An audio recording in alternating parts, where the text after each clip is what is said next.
అందరికీ నమస్కారం. నా పేరు నాని, యలమంచిలి నియోజకవర్గం, జనసేన పార్టీ. అయితే ఈరోజు నేను ముఖ్యంగా ఒకటి చెప్పాలనుకుంటున్నాను. పవన్ కళ్యాణ్ గారి గురించి పిచ్చి రాతలు రాస్తున్న, పిచ్చిగా చూపిస్తున్న కొంతమంది జర్నలిస్టులు అయితే ఉన్నారు. వాళ్ళ గురించి ప్రత్యేకంగా మాట్లాడడానికి ఈ వీడియో అయితే చేయడం జరుగుతుంది. వాళ్ళు ఎలా మాట్లాడుతున్నారంటే, ఫస్ట్ ఆఫ్ ఆల్ మంది కూడా చాలా తప్పు ఉంది. చాలా వరకు జన సైనికులు, జనసేన నాయకులు కూడా చాలా తప్పు చేస్తున్నారు. ఒకప్పుడు పవన్ కళ్యాణ్ గారిని ఏమనంటే వెంటనే వీడియోల మీద వీడియోలు రిలీజ్ చేసి కౌంటర్ రీకౌంటర్ అయితే ఇచ్చేవాళ్ళు. ప్రజెంట్ ఈ జన సైనికులంతా ఎక్కడ, ఈ జనసేన నాయకులు కానీ సైనికులు కానీ ఎందుకు స్పందించట్లేదు? నాలాంటి కూడా పవన్ కళ్యాణ్ గారు అధికారంలోకి వచ్చేసారు. పవన్ కళ్యాణ్ గారు దశాబ్ద కాలం పాటు కష్టపడితే ఆ కష్టాన్ని మనం ప్రతి ఒక్కరికి చూపించాం. ఆయన చేసే సేవ ప్రతి దాన్ని జనాలకు తెలియజేశాం. ఇప్పుడు ఎందుకు మనం చూపించట్లేదు? పంచాయతీరాజ్ శాఖ తీసుకున్న పంచాయతీరాజ్ తీసుకున్నారు. అది పంచాయతీలకు ఎలాంటి రూపురేఖలు చేయాలనే ఆలోచన చాలా బాగా చేస్తున్నారు పవన్ కళ్యాణ్ గారు.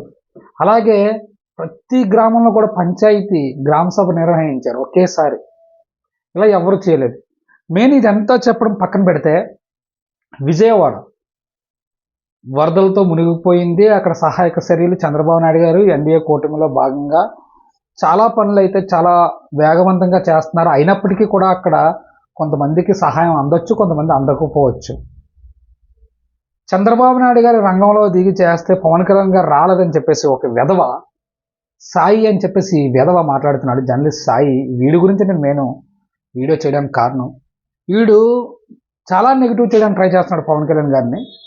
ఈ వెధవకి ఏం మాట్లాడుతాడంటే, పవన్ కళ్యాణ్ గారు సహాయక చర్యలు జరుగుతున్నాయి, కావాలంటే నేను చూపిస్తాను, వైసీపీ నాయకులు ఎవరైనా రండి అని చెప్తే ఈ వెధవ అంటున్నాడు, మీ మీడియా రాయట్లేదు, మీ మీడియా అక్కడ పరోక్షంగా కానీ ప్రత్యక్షంగా కానీ క్లియర్గా రాసింది సహాయక చర్యలు అందలేదని. మీరు మళ్ళీ కొత్త పంతాలో కొత్త మాటలు ఆడుతున్నారు పవన్ కళ్యాణ్ గారు అని చెప్పేసి, మీరు అక్కడికి రాలేదు, సహాయం చేయలేదని అంటున్నారు ఈ జర్నలిస్ట్ సాయి అనేవాళ్ళు. ఈ సాయి గారికి తెలియదు ఏంటంటే, పవన్ కళ్యాణ్ గారు అక్కడికి వస్తే చాలా ఇబ్బందిగా ఉంటుంది అనమాట. అది అందరికీ తెలిసిందే. వీడు అంటే అక్కడికి వెళ్ళి పవన్ కళ్యాణ్ గారు అడుగు పెడితే ఎంత అక్కడ పరిస్థితులు బాగోకపోయినా సరే పవన్ కళ్యాణ్ గారిని చూడడానికి మినిమం తక్కువలో అనుకుంటే భారీ జనాభా వచ్చేస్తారు. ఇలాంటి ఆటంకాలు రాకుండా ముందు జాగ్రత్త సరిగా ఆయన ఏం చెయ్యాలో, అమరావతికి విజయవాడకి ఏం చెయ్యాలో అన్నీ చేస్తున్నారు. సచివాలయం నుంచి సిబ్బంది మొత్తం కోట్ల రూపాయలు విరాళంగా ఇచ్చారు. సినీ ప్రముఖులు అయితే ఇచ్చారు. ఈయన ఇంత ఫండ్ ఎవరినో చూసేవాళ్ళది, పవన్ కళ్యాణ్ గారిని చూసి ఇచ్చారు. జర్నలిస్ట్ సాయి, నువ్వు ఒక వైసీపీ కోవట్టు, మాకు తెలుసా విషయం. వైసీపీ కోవట్టు అయితే నువ్వు నిజాలను మాత్రం కరెక్ట్గా తప్పలేదు, కానీ పవన్ కళ్యాణ్ గారిని టార్గెట్ చేసి నువ్వు వీడియోలు పెట్టాలనుకుంటే మాత్రం కన్ఫర్మ్గా నువ్వు మాత్రం చాలా ఇబ్బంది పడతావు. వైసీపీ అధికారంలో ఉన్నప్పుడు కూడా నువ్వు చాలా గ్యామ్లింగ్లు ఆడి ఈ జనసేనని చాలా తక్కువ చేసి చూపించేవాడు. అసలు నీ ఎదుగుదలకు కారణమే జనసేన ఒకప్పుడు. ఎందుకో తెలుసా? లాస్ట్ టైం 2009లో టీడీపీ అధికారంలో ఉన్నప్పుడు, 2014లో టీడీపీ అధికారంలో ఉన్నప్పుడు నువ్వు జనసేనని కొన్ని రోజులు అలాగా కొద్ది పైకెత్తితే మా అమాయకులు కదా జన సైనికులు అమాయకులు కదా జనసేన వాళ్ళు, సబ్స్క్రైబ్లు కొట్టుకుంటూ వచ్చారు. నీకు ఒక స్థాయికి తీసుకెళ్ళి వదిలేశారు నేను జనసేన వాళ్ళే. తర్వాత నువ్వు ప్యాకేజీకి అమ్ముడిపోయి వైసీపీకి పంచడం నేర్చుకున్నావు.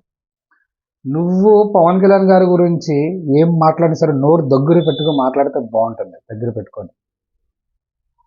ఎందుకంటే పవన్ కళ్యాణ్ గారు ఎలాంటి సేవా కార్యక్రమాలు చేస్తారు, అక్కడికి వస్తే ఎంత ఇబ్బంది ఉంటుంది అనేది పవన్ కళ్యాణ్ గారు గ్రహించి ఆ వరద బాధితుల దగ్గరికి వెళ్ళలేదు. కానీ ఎలాంటి సహాయం చేయాలో అన్నీ చేస్తున్నారు. నిత్యావసర సరుకులు పంపిస్తున్నారు, ఫండ్స్ కలెక్ట్ చేస్తున్నారు, ప్రతిదీ కూడా జరుగుతుంది.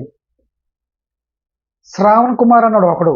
మీ ఇద్దరు మాత్రం ఇంకొకసారి కానీ జనసేన పార్టీ గురించి తప్పుడు రాతలు కానీ రాస్తే కన్ఫామ్గా మీకు చెప్తున్నాం, జన సైనికులు మీకు బుద్ధి చెప్పడానికి రెడీగా సిద్ధంగా ఉంటారు. సాయి గారు, జర్నలిస్ట్ సాయి, జాగ్రత్తగా ఉండు. ఓకే. జై జనసేన, జై హింద్.